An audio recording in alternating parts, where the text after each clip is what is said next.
ये मुजरा, मटन, मछली और क्या क्या मंगलसूत्र, मुसलमान मंदिर, मामा मामा मामा खाली यही कर रहे, मिमिया रहे, मामा मामा।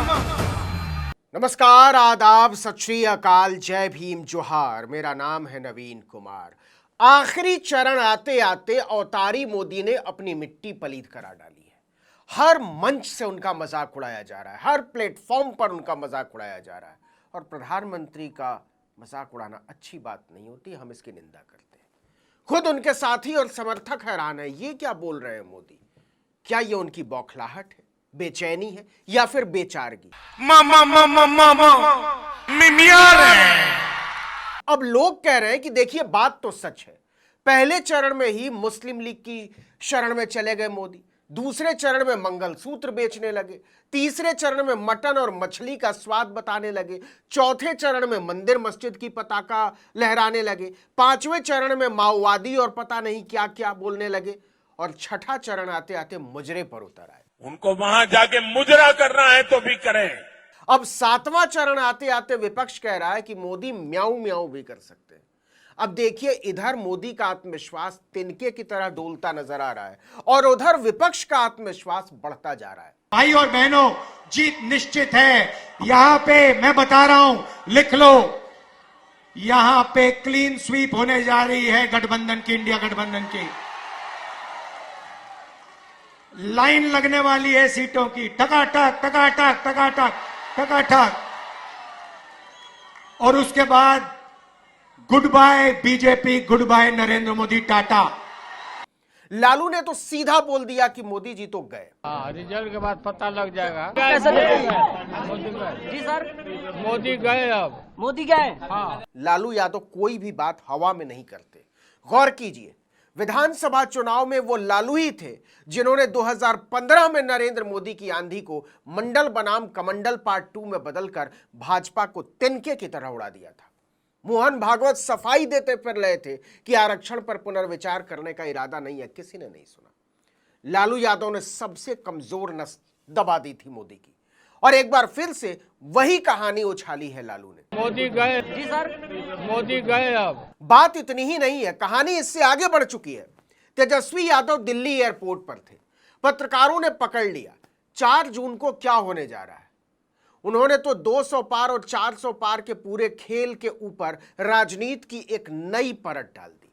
तेजस्वी ने कहा अब क्या बचा है, बस 1 हफ्ते इंतजार कर लो, बिहार में बाजा बजने जा रहा है मोदी जी का, और केवल लोकसभा में नहीं। हमारे चाचा जो है पिछड़ों की राजनीति और पार्टी बचाने के लिए कोई भी बड़ा फैसला 4 जून के बाद ले सकते हैं। आपके साथ आएंगे क्या? अब जब बड़ा फैसला लेंगे तो देखिए, चलिए। अरे 4 जून तक इंतजार करो, 4 जून तक इंतजार कीजिए। इसका मतलब तो यह हुआ कि नीतीश कुमार इंडिया गठबंधन के साथ आने को तैयार बैठे हैं और उन्हें सिर्फ 4 जून का इंतजार है। तो क्या नीतीश ने जानबूझकर भाजपा को झटका देने के लिए एक फिक्स्ड मैच खेला? क्योंकि तेजस्वी तो साफ कह रहे हैं कि दिल्ली से बिहार तक सरकार गिरने जा रही है, और बिहार की सरकार गिरने से मतलब नीतीश का सत्ता से बाहर होना नहीं है, भाजपा का सत्ता से बाहर होना है। आपको पता ही है कि 28 जनवरी 2024 को नीतीश कुमार ने राष्ट्रीय जनता दल से किनारा करके भाजपा को फिर से अपना साथी बना लिया था। भाजपा के 2 डिप्टी सीएम हैं इस समय, विजय सिन्हा और सम्राट चौधरी। अब तेजस्वी बोल रहे हैं कि चुनाव खत्म होते ही बिहार की सरकार में भाजपा का काम भी खत्म हो जाएगा। 4 जून तक इंतजार करो, 4 जून तक इंतजार कीजिए। तो इसलिए मोदी के चेहरे का रंग उड़ा हुआ है। अंड बंड शंड झंड कुछ भी बके जा रहे हैं। मंगलसूत्र नोच लेंगे, भैंस खोल लेंगे, टोटी उखाड़ लेंगे, और भी पता नहीं क्या क्या। तुम्हारे पास 2 भैंस हो तो 1 भैंस कांग्रेस वाला कैसे सरकार में आपी दो, 1 तुम्हारा छोकरा ना पाई केम तो हमारे 1 भैंस हमारी वोट बैंक में आप पाई। देखिए कि भाजपा का जो चुनाव प्रचार 400 पार से शुरू हुआ था, पहले वो 300 पर पहुंचा, फिर 200 पर, फिर राहुल 180 की बात करने लगे, और अखिलेश यादव तो बोल रहे हैं कि 140 पर समेट देंगे। ये जो 400 पार का नारा दे रहे थे, 543 में 400 पार कितनी बन रही हैं? ये 143 नहीं, इस बार देश की जनता इनको 140 सीटों के लिए भी तरसा देगी। और ये जो गुस्सा बढ़ता चला जा रहा है, ये जो गुस्सा बढ़ता चला जा रहा है, हम पहले चरण से देख रहे हैं, पहले चरण से गुस्सा देख रहे हैं। ये 7वें चरण में जनता का गुस्सा 7वें आसमान पर होगा, 7वें आसमान पर।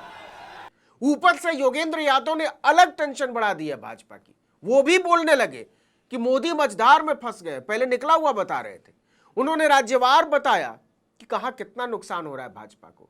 उन्होंने कहा कि बीजेपी को सबसे ज्यादा महाराष्ट्र में नुकसान हो रहा है, 20 सीटों का, 42 जीत गए थे साहब। मध्य प्रदेश, छत्तीसगढ़ और झारखंड में 10 सीटों का नुकसान। दिल्ली हरियाणा में 2019 की तुलना में 10 सीटें कम होती नजर आ रही हैं। पंजाब, हिमाचल और चंडीगढ़ में भी बीजेपी को 5 सीटों का नुकसान होता दिख रहा है। यूपी में 10 सीटों का नुकसान बता रहे हैं योगेंद्र यादव। बिहार में 15 सीटों का विस्फोटक नुकसान होता नजर आ रहा है। और तो और राजस्थान और गुजरात में भी 10 सीटों के नुकसान का अनुमान लगा रहे हैं योगेंद्र यादव, जहां क्लीन स्वीप कर गई थी भाजपा। गुजरात में भाजपा की सीटों का घटना तो हाहाकारी अनुमान है।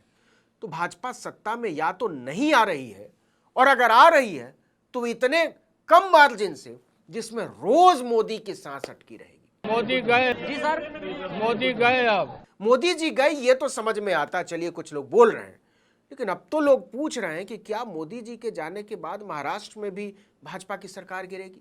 क्या बिहार में भी भाजपा आउट हो जाएगी? लेकिन इससे आगे का मामला यह है कि रिजल्ट के बाद एनडीए में भगदड़ मचने वाली है। भाजपा के साझेदारों की सियासत पर नजर रखिए। 4 जून की दोपहर के बाद बहुत सारी घटनाएं इतनी तेजी से घटने वाली हैं जिसका अंदाजा भी आप अभी नहीं लगा सकते। इस वीडियो में इतना ही, लेकिन अगर आपने आर्टिकल 19 इंडिया को अब तक सब्सक्राइब नहीं किया तो फौरन कीजिए, बेल आइकॉन दबाइए, घंटी जैसी आकृति, लाइक कीजिए और कमेंट करके बताइए हमारा वीडियो आपको कैसा लगा। हमारा ट्विटर हैंडल है article19_India और मेरा ट्विटर हैंडल नवीन जर्नलिस्ट। नमस्कार।